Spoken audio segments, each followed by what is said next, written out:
Hello, this is about coding. It's about being social on the code. So you have to, if we develop a product and we're not the only one on the planet that works on the code base, we have to code together and we have to think about it. How in the best way can we work together as a team on the code? But first about me. I'm Sven, I'm a happy ambassador working for Atlassian in Germany. My Twitter account is @SvenPet and svenpet.com, that's my weblog. So let's have a look. Life as a hacker is great. So if you're a hacker, you're the only one hacking on your code base. You develop your product on your own. Life is great, and I will show you why life is great. So your workflow is totally simple. You have a totally simple workflow, not complicated. You write your code and you commit your code. Then you take the next task. You write your code and you commit your code. There's nobody that comes in between.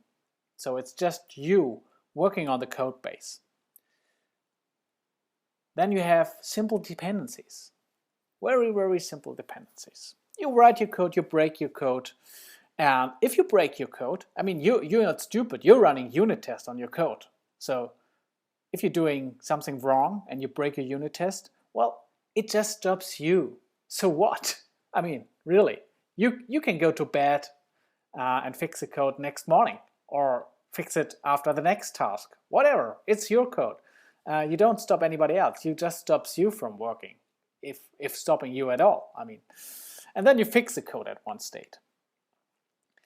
Yeah, and about code quality, well, that's also an easy thing. I mean, you're the only one writing the code, so you must like your code. It's your code, and you think it's great code. It's so good, the best thing on earth. That's your code. You like your code. So code quality is always good. Yeah. So you're actually this lonesome cowboy riding in the sunset. It's just you and your computer, or you and your horse, whatever you like, whatever you prefer. So life is so easy, nobody's disturbing you. But the real trouble starts when the team comes in. So when you're not the only one working on the code, what can you do? Oh man, I have to work together. Yeah, it scales better. I mean, the product got sold very, very good, so you have to scale a little bit. So you have to hire new programmers. So now you're working with a team on the code. Wow, let's have a look. How does life as a team coder look like instead of life as a hacker?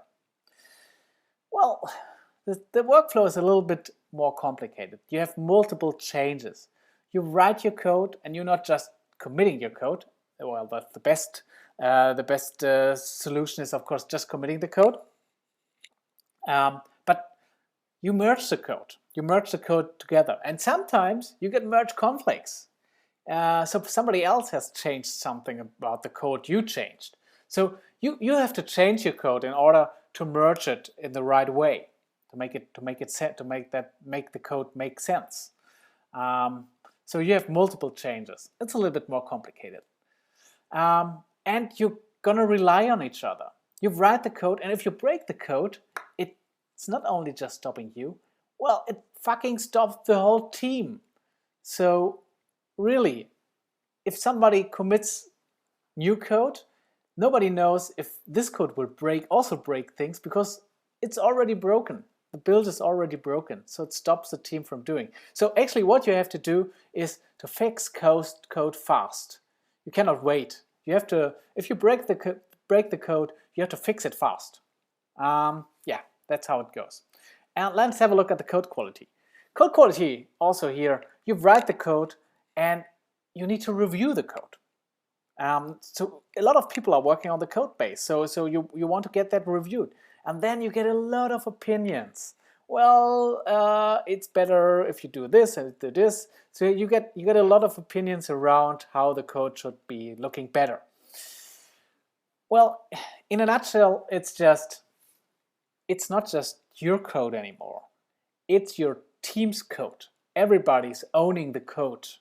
Everybody is working on the same code base. So somehow we need to find a good way how we can code together. And sure, you can get some help, and I will tell you now how you get help. So I divided this into 3 sections.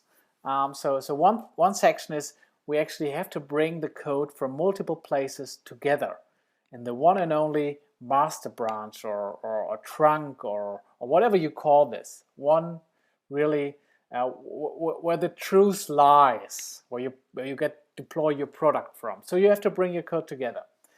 Then you want to share your code with others. You need a possibility to make it possible to share your code with some other people, with other teammates, and discuss about it.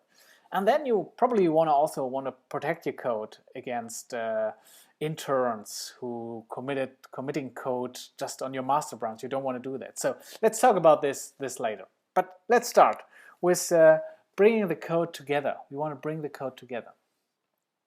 So let me tell you one thing. Branching is a cool thing. I mean, it's just the technology like Subversion or CVS that is fucked up. Branching is a cool concept. You branch your code base, so you make a copy of your code base and work on that branch until your task is finished. Nobody is disturbing you. You're a lonesome coder on this branch, and then you can merge the changes back. So branching is a cool concept. It's really great. It's a great concept.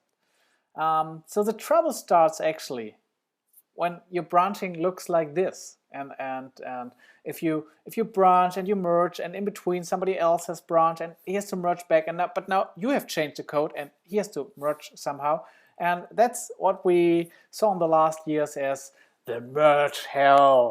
Oh my God, we have to merge, and this is quite hard with repositories, version control systems like Subversion or CVS. And I call this just here the merge fear disease. And here's some symptoms of this disease you have. If you look like this and somebody says, oh, branching or merging, oh my God, and if you look like this, you might have the merge fear disease. So if you're afraid that the build will fail when you merge back and say, oh, now I commit and I wait until the build is through. Yes, everything are merged and everything is great, everything is good. Wow, ooh, I'm afraid. Then you're a little bit afraid that the build will fail. So this is some merge fear disease you have. Another symptom is that you wait until the code is done.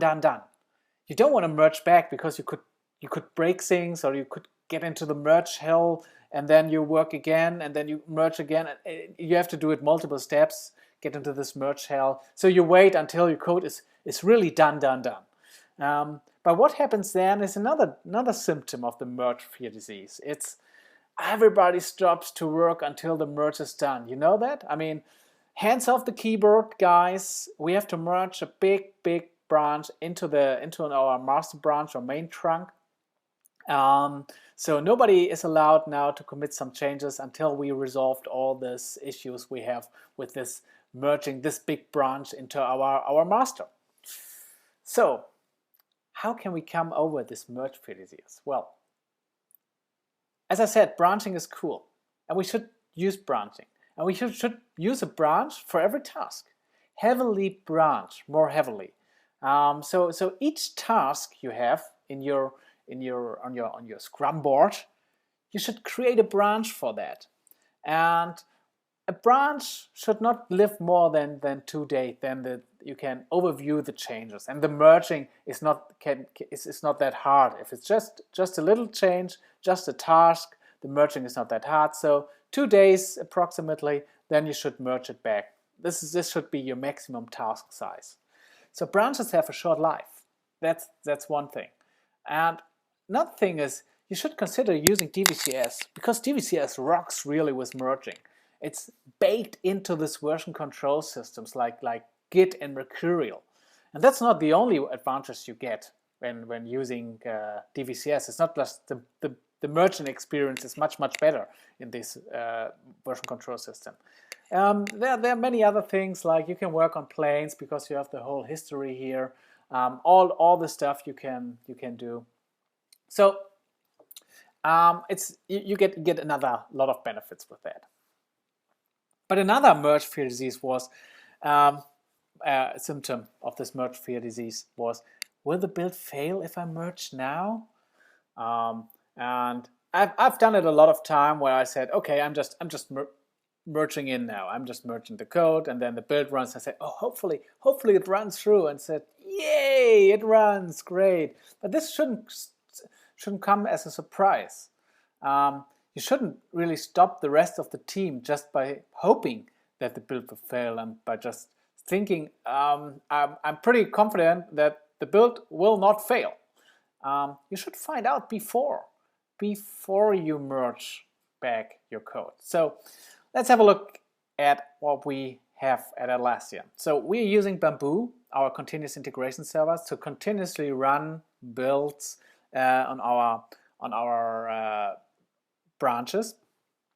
And this is the cool thing about Bamboo. If you create a branch, it automatically copies the plan over. And this is what we call plan branches. So planning branches are the plan we have on that master branch is just copied over automatically on the task branch we're creating. So we don't have to care about that. It's just making it automatically. So if I commit on the task branch now, it automatically builds. So I know the code is running on the branch. But actually, what I'm missing here is I don't know if the code is running when I merge back. But this is what I want to find out. And this is also what you can do with Bamboo. So I can actually run a virtual commit. So if I'm committing now this code into the master branch, I can see that. I can see that what happens if the build will fail. It merges the build virtually, the code virtually, and then runs the build on depend on that. And this is really cool. This is cool stuff. So I'm not afraid anymore that the build will fail. So I'm a pretty happy coder because of Bamboo. I'm not afraid anymore. So this was bringing the code together. And now I want to tell you some things about sharing the code. We want to share our code bases, share our code with others. So a disease looks like this. If you have such a team member, maybe he doesn't look like this, but somebody who says, if you say, oh, I'm taking this task, and he says, oh, I've written that code on that in the code base. It's faster when I just fix it. Or he says, no, I can't tell you how this works. It's too complicated, man. You're too young for understanding this. And if I explain this, it will take 2 hours and I can fix it in 10 minutes. Right? So let me just do the fix. Or he says, hey, guy, you must understand this. This is a very sensitive area and you can easily break things. So I'm taking this job and I won't tell you how to fix it. But I'm just doing it. It's way faster if I do it. You will just break things and then we have to find out and get in all this mess. So let just me fix it. Have you ever seen this team member, or do you have this on your team? Well, basically what he's saying is, oh, I want to protect my job. But actually, if you have such a team member in your team, what can you do? Well, my advice is to fire him. If you don't want to collaborate with you together on code, fire him. What you want to do is you want to discuss your code changes, and not just because you want to learn. You want to share the code base. You want to learn more. You can also learn from each other. If somebody uses a great library you didn't know of and said, oh, how does that work? And they say, oh wow, cool, I didn't know that. Or I didn't know that language feature, that this exists, or this method on this object. I didn't know that this exists, that I can call it just like this. So you learn a lot. And it's of course also for better quality. If you review your code, your quality of your code gets better. But it's not just the code that gets better. It's also you feel better. you are the developer that feels better. It's not just you that have seen the changes and said, oh, I hope this works. No, somebody else, maybe a senior developer, a little bit older, that is working on the code, has seen and said, yeah, that will work, that looks good, your code changes look good. So you feel a little better. You're not the only one responsible for that code. So you actually want to discuss your code changes before they get merged. I mean, if you merge it in, yeah, they are merged already, and then you can discuss it. But you want to keep your master branch clean. You want to have it really good. Your master branch really good, and you want to discuss the changes before they get merged. How do you do that? Well, actually, if you're using Git, you can use pull request in Stash, and pull requests it's a very great concept about merging the code and discuss the changes before you got them merged into your code base. So here's how pull request works. You create a pull request. So you have finished your task and say, okay, now it's done. So I want to merge that back, but before I merge it back, I want to have a discussion about that. So you create just a pull request. And then you invite some reviewers, some teammates that's working on the same project and understands the code base, and ask them, can you please review your code? And they can jump into it. So they can discuss the code, discuss the changes, say, okay, I would use another variable name here, or whatever, just discussing the code base. And then they can approve the pull request. They can say, okay, now it's good. Now I just approve the pull request. And you don't have to wait until everybody has approved the pull request. We have a rule at Atlassian in the Stash team that we say, okay, if 2 people have approved the pull request, it's fine, we can merge it back. And then you just merge your changes back into the master branch. This is how it goes. Well, very easy, very lightweight process for discussing about code and feeling better, working together and sharing the code. But it's getting even better now. So you can involve people in discussions. If you have a discussions around the code, like, hey, I know that Ben has already written an algorithm for that. So you mentioned Ben. It's like at Facebook, where you type the @ sign and mention somebody. You can do that in Stash too. You can mention somebody and pull him into the discussion.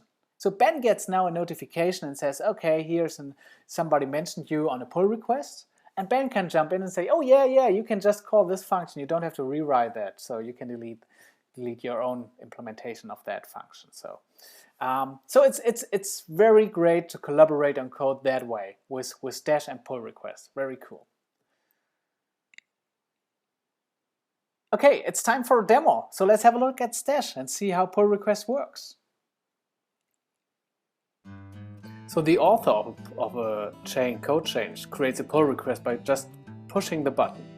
Then he selects the branch he worked on, he committed his changes into, and then he's adding a description, a reviewer, and presses the button for create pull request. So here's what the reviewer gets. He gets a notification and he can look at the code changes. So just in the div tab, he can see what the person has changed, how the code will look like when we merge it now back into the master branch. So we can see, oh, he removed the method, but these for loop here, why didn't he just refactor that?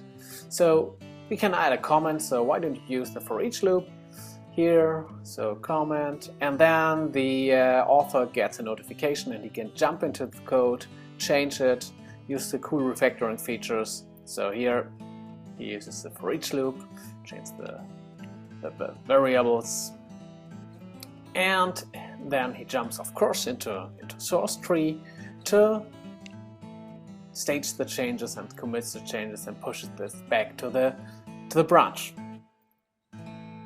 So you press the commit button, adds a commit message, commits it, and pushes the changes back into the refactor for loop branch. So now the reviewer gets a notification again, and he looks at the change and says, oh wow, they look awesome, great, that's just what I meant. So I just approve the changes. So press the approve button.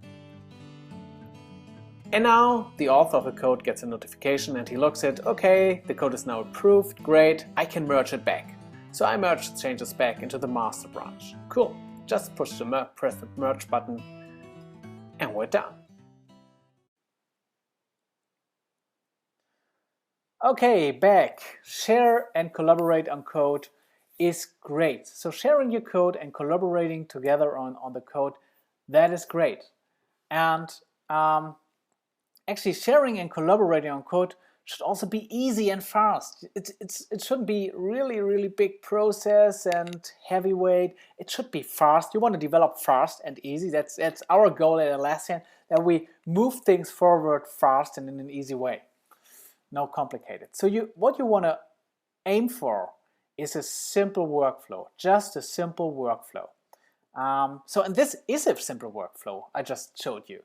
You branch your code, you write a pull request, you discuss things, and then you merge it back. Well, it's a very simple workflow. And it's a workflow without roles. So if you're into that kind of company, it's really great. So if you have this, okay, the author is allowed to merge the changes back, cool. But sometimes you probably want to protect your code. And this is the last chapter I have on coding together. You want to protect your code. So let's have a look why you want to protect your code. So if you have this scenario, simple workflow, no roles, you have your intern or your graduate who just branches the code, gets a pull request, and says, whatever, I just merge it back. There's no role. Oh, yeah. I don't think this is a good idea, and I'll tell you later why. So actually, I like this better, that my graduate makes a branch. He's allowed to copy the code base into the branch, and then creates a pull request. People are discussing, and if he says, okay, the pull request is now done, or closes the pull request, it should be a senior developer who merges the code back, or somebody else is from the team that knows a little bit more and can say, okay, great, yeah, not the other two interns have approved the pull request. It's actually people that work for a long time on the code base. So it's now time to merge it back. The question here is really something like, do you want your graduates to merge the code he just written into the automatically deploy branch? No, you should have a protection for that. You want to have a protection for that. And that's what we have in Atlassian Stash. And we call this branch permissions. So we can set permissions on specific branches. So maybe our graduate, he works on his feature branch and he has all the permissions for the feature branch. He can commit whatever, but it's just the senior developers who have permission on the master branch. So they are just allowed to write on the master branch. They have just write permissions. So they are just allowed to merge the code back. This is a very smart thing. But Stash comes with more. Stash comes also with project permissions. So if you have an external developer, involve him into your code base, you don't want to give him access to all your projects, to all your repositories. You want to pick the project he's working on and just allow him to work on, look at code, work on code, see how the project is going on the project you allow him to work on. So you get project permissions, and you can even connect your Stash instance to your LDAP system and get all the users in from there. So this is also very cool. At the end of the day, if you all want to do this permission thing, it's always a question between dev speed and security. The more you pull the knob over to security, the less dev speed you will have. The more you turn on the dev speed thing and allow everybody to commit code, and well, then you can go very fast, but you lose a little bit of security. So it depends on your company, your product you're developing, how much dev speed, if you want to move more to dev speed or more to security. The last thing I want to talk about with protecting your code base is this one. And it's not really protecting your code base. It's the repo guard. And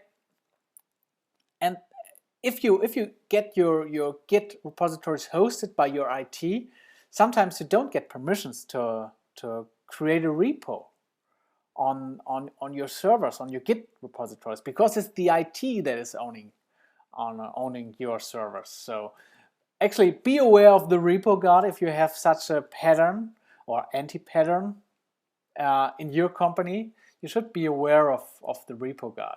So if you have the question, you have to ask your IT administrators, oh, can I get a new repository, please? And your IT administrator is looking at this. Oh yeah, sure, I'll do it in 3 days. Well, you should use Stash for that, because Stash can help you there. Stash has just a button for creating a repository. So it's very easy to create a repository. You don't have to ask your admins for doing that. So this is it, coding together. You wanna bring your code together. You wanna talk about code, and you need some kind of protection, but not too much. Thank you very much for listening, and yeah, be social and think about how you can better code together. Thanks.